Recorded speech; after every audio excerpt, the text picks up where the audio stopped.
इस वीडियो में हम सॉल्व करेंगे एक्सरसाइज 7.3 क्वेश्चन नंबर 1। ठीक है, इस क्वेश्चन में 4 पार्ट्स हैं।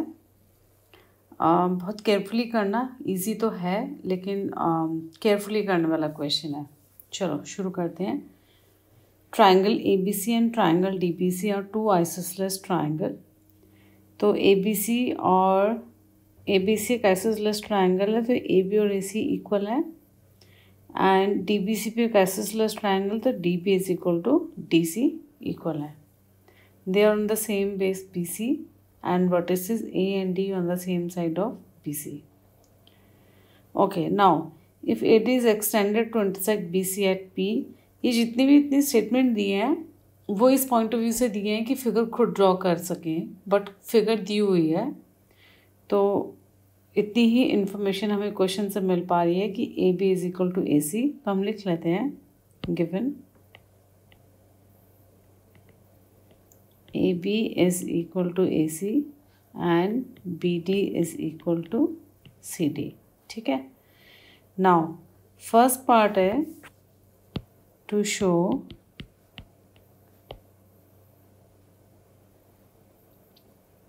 triangle ABD is congruent to triangle ACD। सबसे पहले तो हम इन दोनों ट्राइंगल्स को आइडेंटिफाई करते हैं फिगर में। देखो ABD वो ये वाला ट्रायंगल हुआ,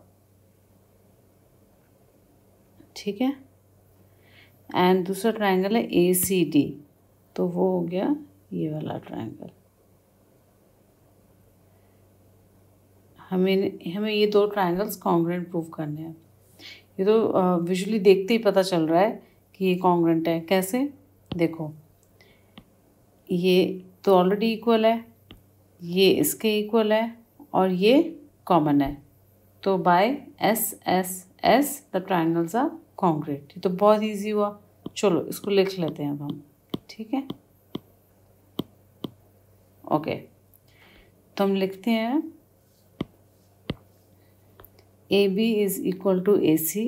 हम लिखते हैं in triangle ABD and triangle ACD AB is equal to AC, ये तो गिवन है। BD is equal to CD, ये भी गिवन है। और कॉमन देख लेते हैं क्या था, AD कॉमन है। So AD is equal to AD common. So triangle ABD is congruent to triangle ACD by SSS rule। Okay, first part तो डन हो गया, इजी था। सेकंड पार्ट, अब जो फर्स्ट पार्ट हुआ है इससे हमें एक रिज़ल्ट भी मिल रहा है, वो लिख लेते हैं क्योंकि वो काम भी आने वाला है।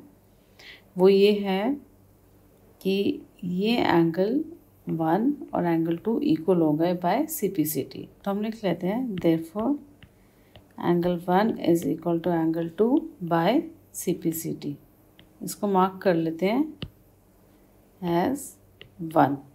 Okay, now part 2। पार्ट 2 में हमें शो करना है triangle ABP is congruent to triangle ACP। चलो फिगर में वापस जाते हैं, या मैं यहाँ पे फिर से फिगर बना लेती हूँ आपके रेफरेंस के लिए। हमारे पास ये फिगर है, ठीक है। Okay, A B C D and P 1 and 2। अब ABP कौन सा ट्रायंगल हुआ वो देख लेते हैं। ABP ये वाला पूरा ट्रायंगल हो गया, ये बड़ा वाला। और ACP ये वाला ट्रायंगल हुआ। हमें शो करना है दोनों ट्रायंगल्स कॉन्ग्रुएंट है, तो देख लेते हैं। देखो ये तो ऑलरेडी इक्वल है, ये भी हमने एंगल 1 और 2 भी हमने बोल दिया। एंगल 1 और एंगल 2 इक्वल हो गए। और इसको ले लेते हैं,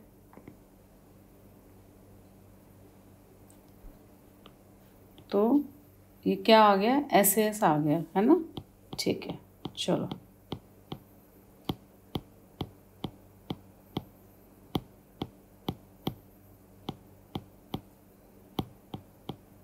ओके, तो हम शुरू करते हैं लिखना। In triangle ABP and triangle ACP, AB is equal to AC given angle 1 is equal to angle 2 from 1, ये रहा हमारे पास, ठीक है, and AP is common. So triangle ABP is congruent to triangle ACP by SAS rule. चलो जी, ये भी हो गया। अब जब ये वाला ट्रायंगल, ये पूरा ट्रायंगल इस पूरे ट्रायंगल के कॉन्ग्रुएंट है, तो इससे हमारे पास क्या रिजल्ट आया, इससे हमारे पास आया BP is equal to CP by CPCT। तो ये भी हम लिख लेते हैं, therefore BP is equal to CP by CPCT। इसको मार्क कर लेते हैं 2, क्योंकि ये हमें आगे काम आएगा। चलो पार्ट 3 देखते हैं। पार्ट 3 में हमें क्या प्रूव करना है, AP bisects angle A as well as angle D। देखो बाइसेक्ट्स का मतलब होता है 2 इक्वल पार्ट्स में डिवाइड करना। तो अगर AP एंगल 1 और 2 इक्वल हैं तो हम बोल सकते हैं AP बाइसेक्ट्स एंगल A। तो ये हम ऑलरेडी कर चुके हैं, इतना पार्ट तो प्रूव हो चुका। अब हमें यहाँ पे ये वाला पार्ट प्रूव करना है, तो हम लिख देते हैं since angle 1 is equal to angle 2, कहाँ पे था ये हमारे पास, यहाँ पे 1 लिख देते हैं ब्रैकेट में, from 1 therefore AP bisects angle A। तो ये वाला पार्ट तो हो गया प्रूफ। अब हमें ये करना है एंगल D। एंगल D के लिए हमें ये वाला जो ट्रायंगल है इस ट्रायंगल के इक्वल प्रूव करना पड़ेगा, यानी कि BPD एंड CPD इनको कॉन्ग्रुएंट प्रूव करेंगे तो CPCT से क्या आ जाएगा हमारे पास आ जाएगा this angle is equal to this angle, 3 is equal to 4। तो हम बोल सकते हैं 3 इज इक्वल टू 4 से that AP bisects angle D also. ठीक है, तो हम ले लेते हैं इन ट्रायंगल, कौन कौन से 2 ट्रायंगल है, BPD एंड CPD।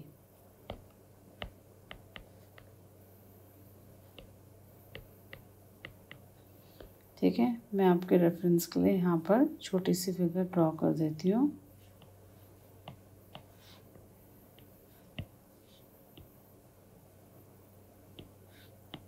चलो, ये 1 था, ये 2 था, ये 3 है, ये 4 है। ओके, हम ये 2 ट्रायंगल्स प्रूव कर रहे हैं कॉन्ग्रुएंट है। BD is equal to CD, ये ऑलरेडी गिवन है। ये BP is equal to PC, ये हमने अभी प्रूव किया है फ्रॉम 2। मैं आपको दिखा देती हूँ, ये रहा। ठीक है, okay, and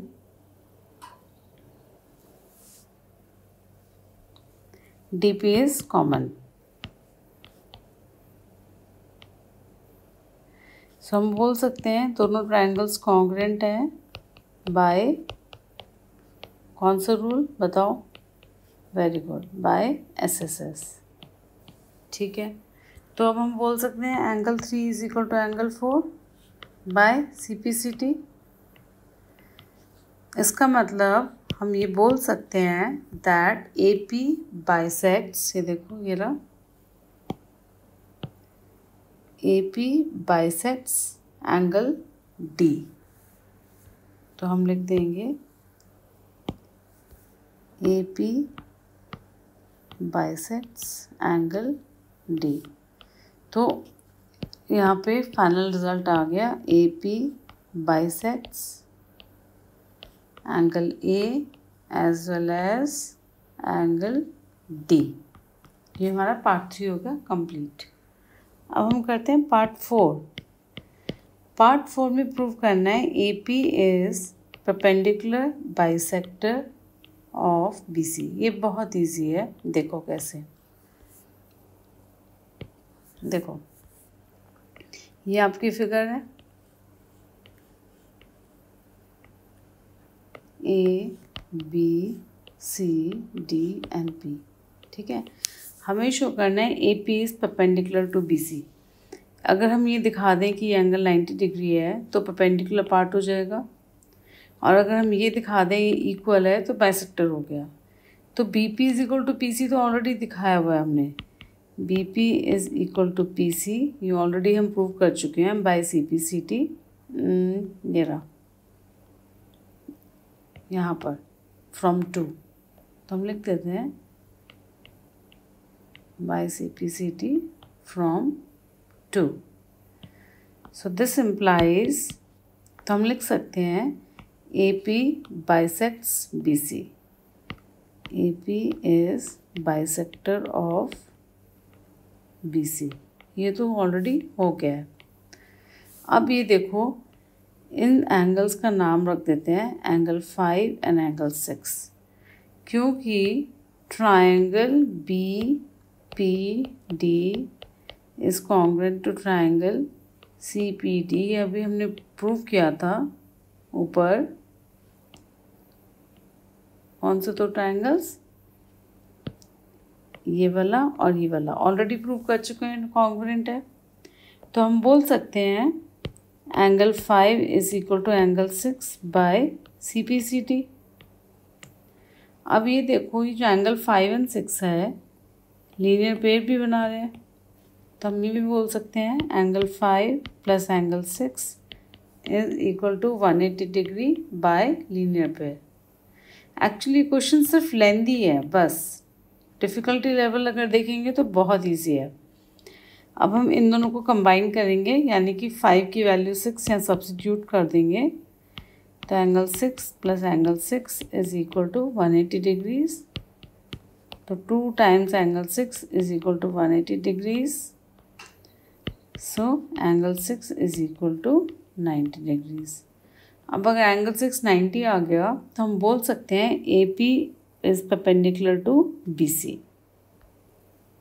This therefore AP is perpendicular to BC. Hence, अब combine करके लिख दो final statement, AP is the perpendicular